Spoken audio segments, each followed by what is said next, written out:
Hello， 大家好，我是正正。看过正正视频的小伙伴们，肯定对恐怖艺术家特雷弗不陌生吧？今天讲的这个怪物，就不要在弹幕里面刷什么就知道又是特雷弗之类的话了，因为做 AACP 的不只有正正，而画恐怖艺术的也不只有特雷弗。但是这个永远也无法被超越的恐怖艺术家，万万没想到的是，有人竟然用自己的作品让人误以为是特雷弗的作品。那说到特雷弗，他描绘的恐怖生物每次都像是在镜头前被捕捉到的，而他们存在着某种联系，渐渐的就形成了一个特雷弗宇宙，看上去很现实而又科幻，又会足够让人毛骨悚然。不仅如此，特雷弗还会启发一些粉丝创造属于自己的恐怖作品。但没想到的是，有的粉丝并不只是模仿，而是不断的超越。果然是青出于蓝而胜于蓝，真的有这么厉害吗？这是个什么神仙粉丝呀？那么废话不多说，今天正正就来给大家讲一下这个神仙粉丝创作的神仙作品，一度爆火于各大海外社交媒体。感兴趣的小伙伴赶紧长按点赞3秒钟，一起和正正进入本期的这趟恐怖的10人火车吧。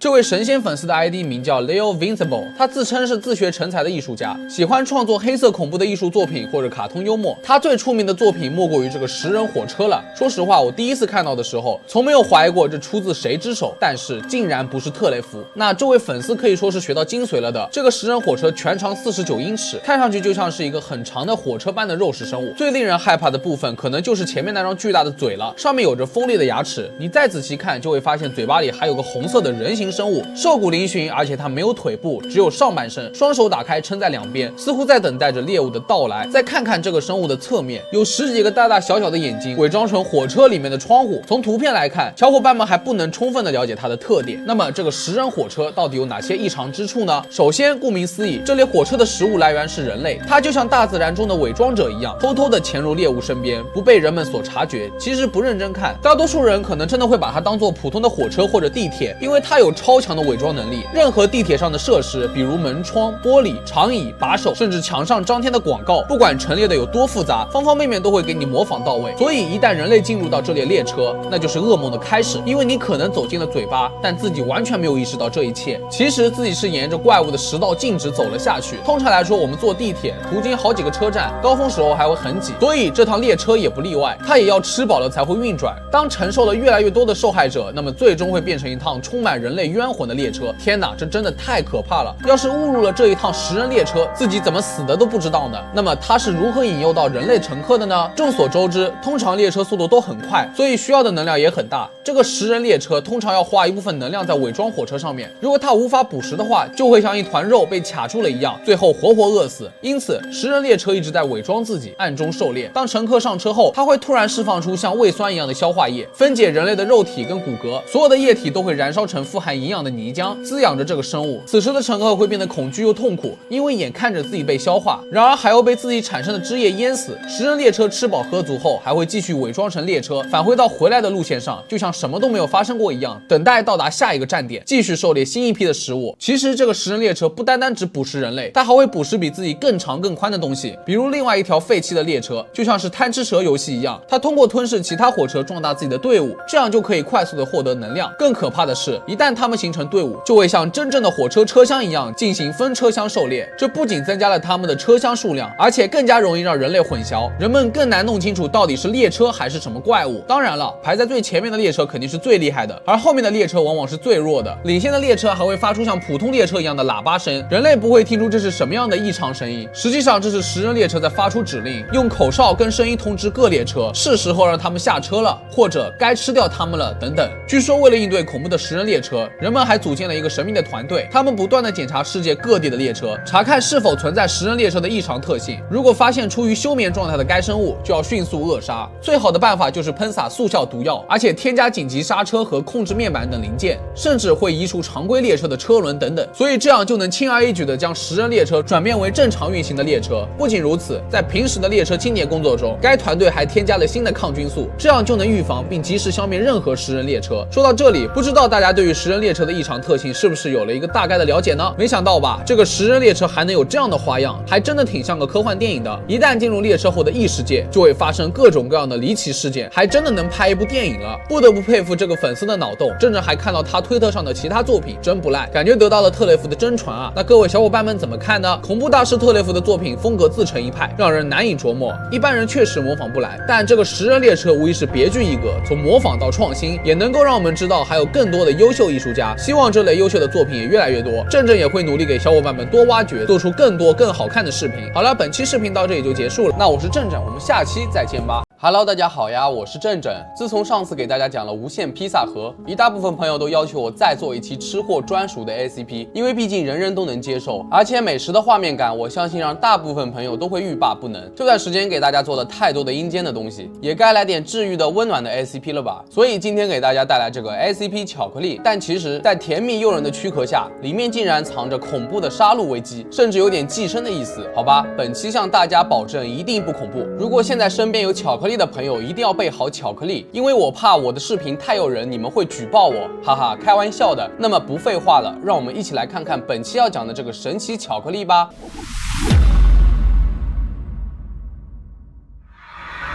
SCP-643其实是79个巧克力糖果的集合，它的个体与普通巧克力没有什么明显的差别，平均重量在100克到160克之间。643个体的熔点比普通巧克力要低得多，并被观察到在低至15摄氏度的温度下就会融化。如果 SCP-643的任何部分开始以液体的形式移动，那么它的异常性质就会显示出来。当643处于液态的时候，它会变得具有高机动性，并且会自发移动到离得最近的一个可食用的物体上。一旦发现合适的物体 ，SCP-643将会尽可能的覆盖住这个物体。任何被 SCP-643 包裹的物体将会开始散发出极强的诱人香气，让人有强烈的进食渴望。如果你吞下了被 SCP-643 覆盖的物体，那么你将会变成 SCP-643-1 的个体。SCP-643-1 将会继承和 SCP-643 一样的诱人进食的特性，但是观察到 SCP-643-1 并不会被 SCP-643 所覆盖，它就会像平常食物一样被身体正常消化了。如果看到 SCP-643-1 的生物都会想要吃掉它，无论原本关系如何，熟人还是陌生人，都无法保持正常的理智。吃掉的部分 SCP-643-1 的生物将会把这种进食的感觉描述为极大的愉悦。SCP-643 是在佛罗里达州杰克逊威尔的一家面包店里面的冰柜中发现的，在那里警察已经逮捕了3名面包店的工人，因为他们吃掉了同事和数名顾客。安插在当地警察局之中的特工注意到这起事件是 SCP-643 造成的，并且从面包店之中回收了79粒 SCP-643 巧克力实体。目击者被给予了 C 级记忆消除，并且 SCP-643 被编辑为 Safe 级。在一次采访当中，受试者为编号4312的 D 级人员，起因是 D4312曾试图消耗 D1122，其中后者就是被 SCP-643 影响了。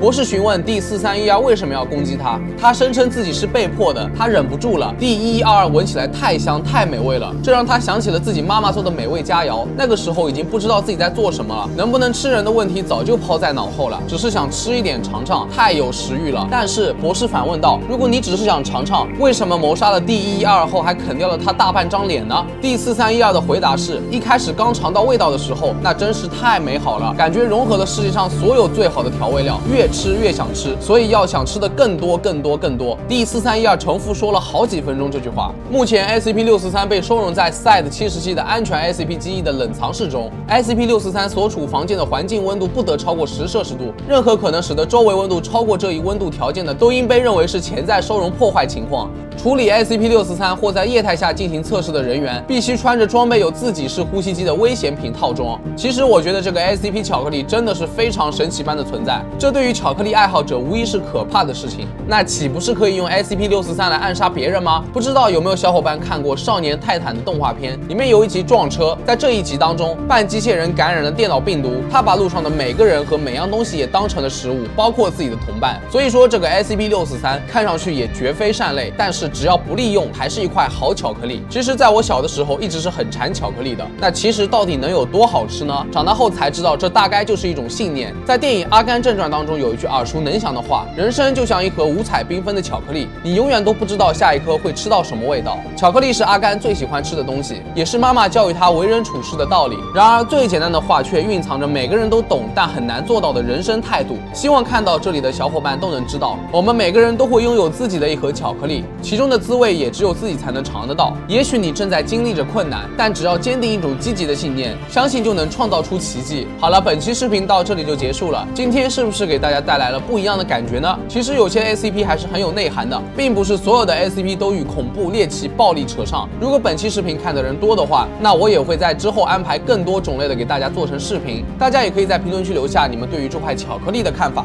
喜欢本视频的话，也别忘了点赞、收藏和分享。我是正正，那我们下期视频再见吧。Hello， 大家好，我是正正，是不是又回到了学校的牢笼里了呢？我一向提议我可爱的粉丝们要好好学习，千万不要耽误学业。但其实偶尔看看我的视频也是被允许的事吧？哈哈，开玩笑呢。其实做了这么多 SCP， 我发现了每次做阴间的 SCP 或者阴间的事物，总是能够让大家胃口大开。你们真的是一个个太重口味了，边看我的视频边吃饭已经是常态了吧？所以今天又给大家带来一个阴间的 SCP， 它是一间停尸房。别急，没关系的，没那么吓人。新的朋友们别关掉，因为你们看完我做的视频，总会不由自主的点赞、收藏和分享、关注的。当然了，这也一定是一个玩笑。不扯了，恐怖的停尸间总是会发生许多超自然事件，那它后面究竟散发着什么诡异的事实呢？今天就带大家一起进入这个 SCP-022的恐怖停尸间吧。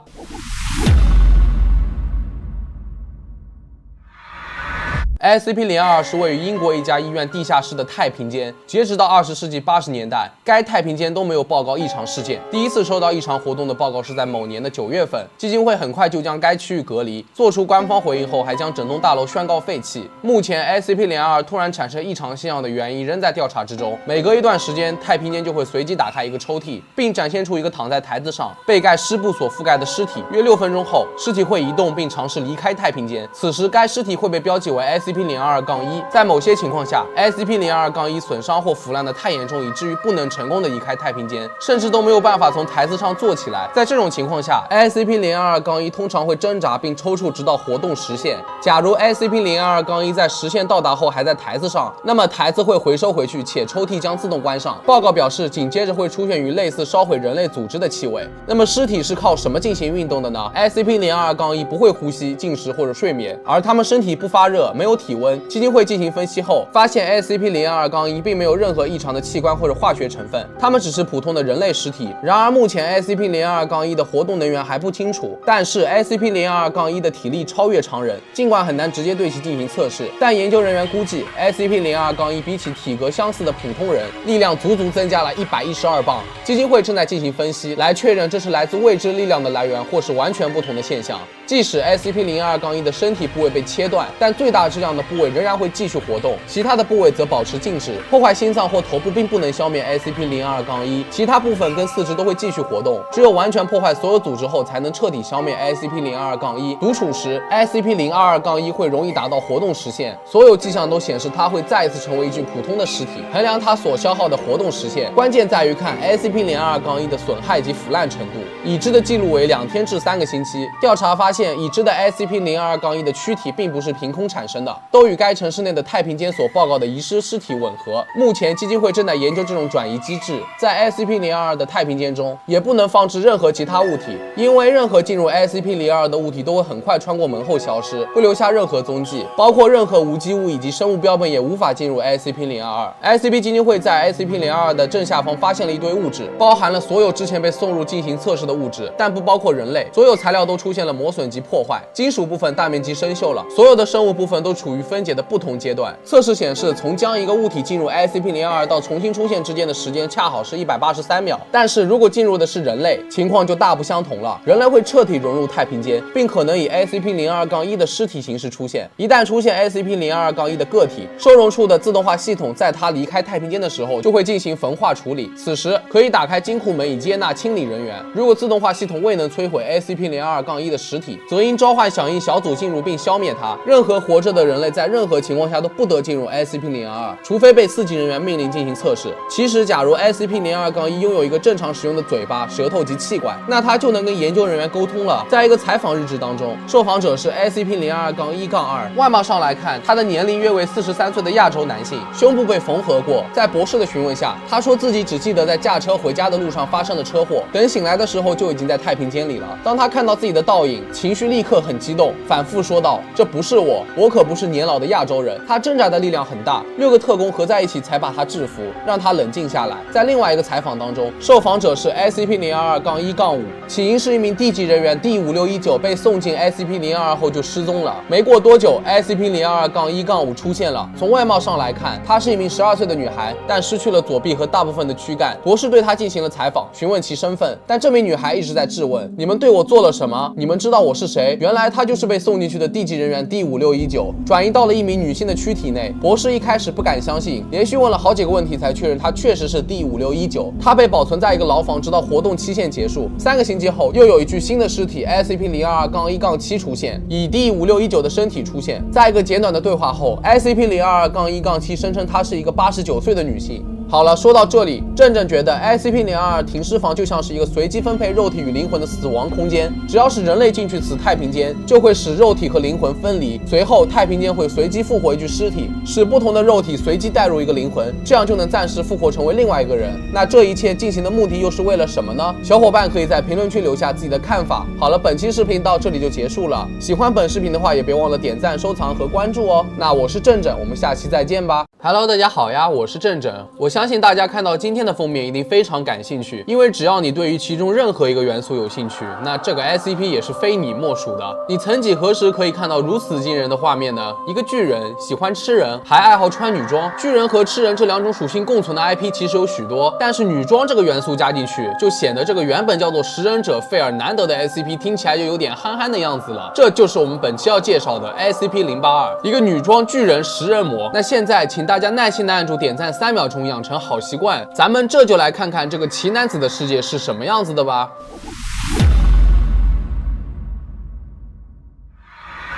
SCP-082 是基因人类，它看起来像是一个笨拙的巨人，可能是因为某种激素或者癌变，又或者是超自然现象导致的呢？总之 ，SCP-082 的身高约为2.4米，体重可达310公斤。它有一个略尖的秃头，一个大的下巴，圆球形的鼻子和凹陷的眼睛。它虽然超重，但具有大量的肌肉，前臂肌肉很发达，有一定的危险性。SCP-082 的拳头沿指节的宽度约为30厘米，尽管脚很大，但与庞大的身躯相比，看上去却很小。SCP-082 的皮肤晒得黝黑，皮肤的外表布满了无数的伤疤，这是多年来他试图逃离收容的结果。由于肌肉组织的高密度，大部分 X 射线都很难穿透，但扫描结果显示 SCP-082 体内有无数的子弹，甚至还有一些匕首和刀刃。SCP-082 称自己为费尔南德，说着一口流利的法语和浓重的英语。当他说话的时候会咬紧巨大的牙齿。SCP-082 只会在吃东西和唱歌的时候才会分开牙齿。他在做饭或者吃饭的时候会自娱自乐演唱自己喜欢的歌曲，歌曲从被遗忘的维多利亚时代酒吧歌曲到现在的古典歌曲。SCP-082 不会梳理头部2侧的头发，但是会进行修剪，而且使用的工具也是一开始就提供给他来切肉的刀子，就是用屠夫刀来刮胡子。值得注意的是 ，SCP-082 面部的毛发也极其夸张，单根发丝可以达到1毫米的粗度，厚度和外观看上去就像是自动铅笔的笔芯。有时候 SCP-082 会用力咬紧牙齿，以至于牙龈出血，但原因尚不明确，这被认为是正常现象。SCP-082 虽然是个笨拙的巨人，但举止很有风度，待人友善，每天悠闲自得的样子。他在被监禁时期积累了大量的服装，塞满了整个衣橱。他还喜欢各种不同形式的打扮，包括便装、军装、小丑和女装。SCP 基金会要按照他的要求提供新的衣服。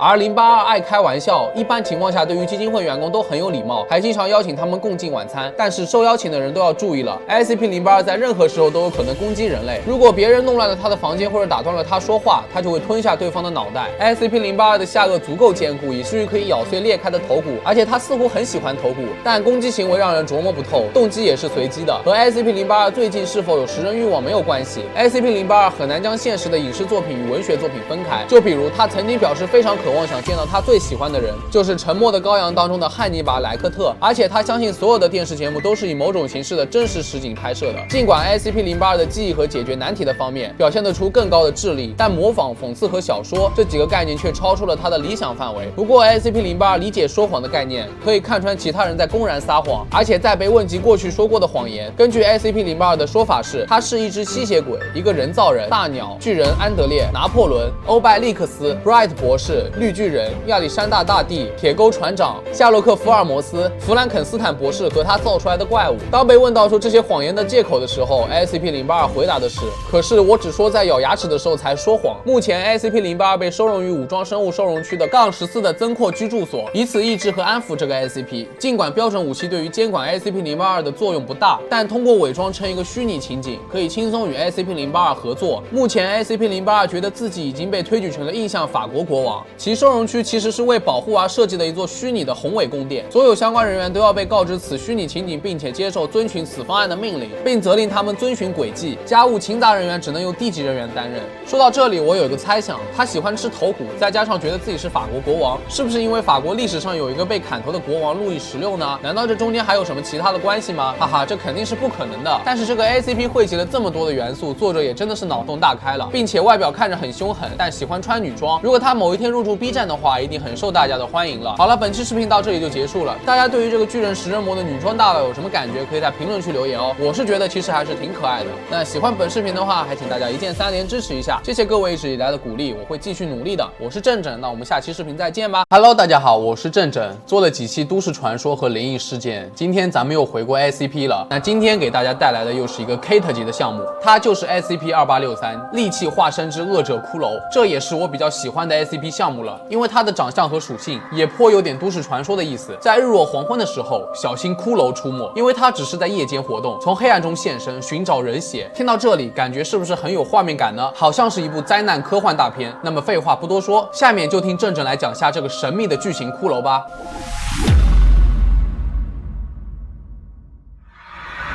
SCP-2863 是一种出现于日本边境的幽灵实体，它高约30米，外观类似于巨大的人类骨骼，不同个体的骨骼上有可见的差异，如裂口、刻痕和变色。SCP-2863 的确切数量未知，但至少有206个个体被记录编号。这些骷髅个体仅在日落后出现，若暴露于1.1流米以上的光线，就会失去物质形态。但是这种消失也只是短暂的，骷髅会在下一个夜晚再次出现。然而 SCP-2863 无法被任何已知的设备摄像下来，当前未知 SCP-2863 的个体是否具有智力，只是对人类进行抓捕和吞食。SCP-2863 个体能够进行无声活动，但出现时一般会伴有模糊的声响，比如咔嗒咔嗒的声音。因为这个骷髅悄无声息，又偏爱黑暗的环境，所以 SCP-2863 能够轻而易举地抓获人类。一旦2863个体抓到受害者，它会将受害者的头部咬下来，并用嘴吸血。虽然 SCP-2863 只是一副骷髅，没有任何的消化系统，但血液似乎是被骷髅的骨骼吸入的。一旦出现任何试图干扰其进食的人， SCP-2863 都会表现出极大的敌意。然而目前没有办法可以将其永久消除，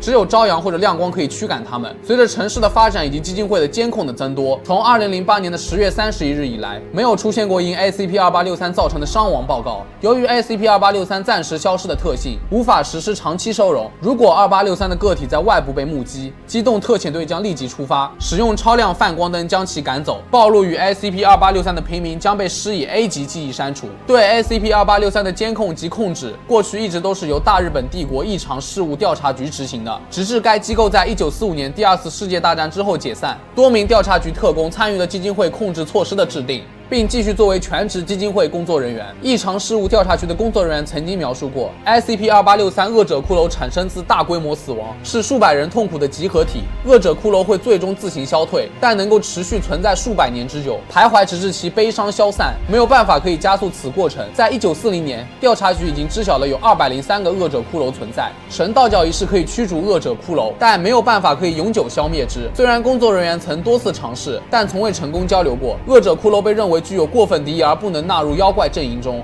这里讲的妖怪阵营是当时日本陆军中一个完全由异常实体组成的营。后来这个异常事务调查局解散后，基金会接管了 SCP-2863 相关的资料，又额外有3个 SCP-2863 的个体资料记录，分别是编号为204、205、206的实体。从最初目击以来，一共有3次目击报告，每次都出现在海岸外。SCP-2863-204 首次出现是在1938年的1月，在我国南京市附近。它体型巨大，高约35 5米，骷髅的骨盆、头骨、肋骨处有严重的损伤，但不知道是什么原因。异常事务调查局从未对 SCP-2863204 进行书面记录。虽然在7年间曾有多次目击报告，但是该个体被基金会记录下来要到1946年，而 SCP-2863205 首次记录是在1954年，位于福冈市东南数千米外。205的全身有严重烧伤，还会散发出低剂量的伽马辐射。最后一个 SCP-2863206 是出现于2011年的3月15日，在约日本东北地区离岸40米处。这个尸体没有牙齿，头骨背后有严重受损，个体在靠近仙台市后无效化，暴露于城市的光线下。由于暴露其中的平民数量很多，于是基金会散播假情报，声称是206只是某种全新投影技术的测试，民众不必惊慌。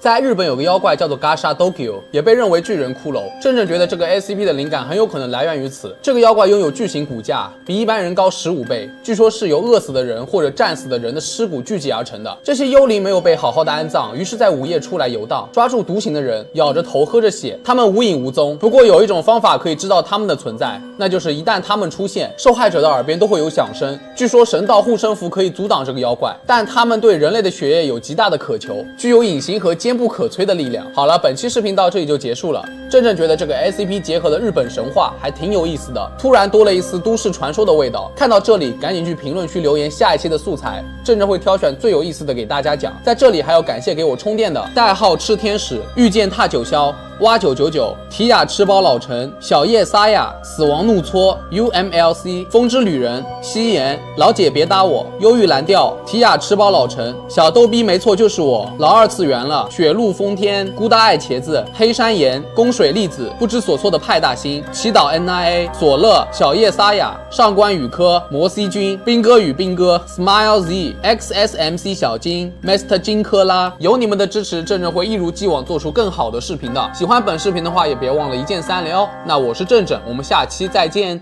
Hello， 大家好，我是正正。大家对于游乐场有什么印象呢？之前正正讲了一期游乐场隐藏的尸体，不知道有没有毁大家的三观？没看过的小伙伴可以去翻一翻。今天要讲的这个 SCP 也是一个诡异的游乐场，名字叫做失落者游乐场。那它究竟有什么特殊之处，还能惊动 SCP 基金会呢？下面就跟我一起来了解一下这个 SCP-1094吧。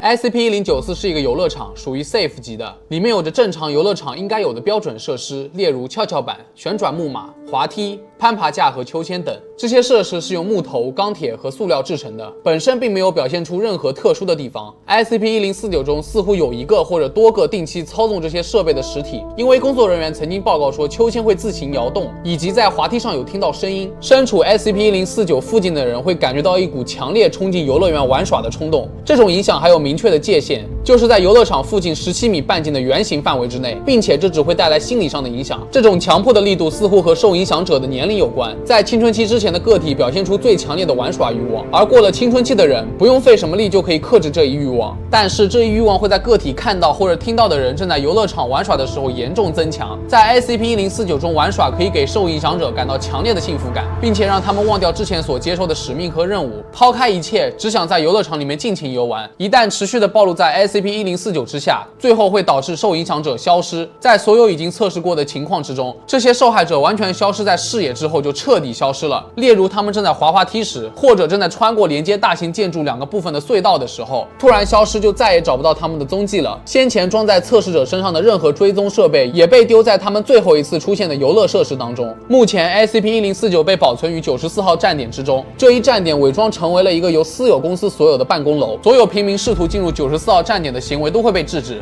并且如果情况特殊，必要的时候应对这些平民进行记忆消除。任何人都不得进入在游乐场周边划出的安全区域中。任何表现出对 SCP-1049 交流有兴趣的人员应马上从94号站点移除。关于 SCP-1094，它起源于某城镇当中出现的一系列失踪案件。对这些案子一路追查后，发现了游乐场的存在，基金会随即将其收容。在某年的5月19日，一名登记在94号站点的博士被发现失踪了。查看安全摄像记录后，发现博士当时正在他的办公室中中撰写报告。这时，一个身穿黄色雨衣的老年男子进入了办公室。奇怪的是，当时门从未被打开过，外面明明也不是在下雨，这个男子到底是什么人呢？然而博士没有注意到他，而这一男子径直向博士走去。此时，摄像机突兀地变成了一片空白。大约7小时之后，摄像机才恢复了正常功能。在那时，镜头里博士凭空消失了，办公室空空如也。基金会回收了博士当时正在写的报告，里面只有一句话：我会照顾孩子的。从那以后，基金会的安保工作又加倍了。这个游乐场给郑郑的感觉就是闹鬼了，它能够使任何看到它的人都想进入。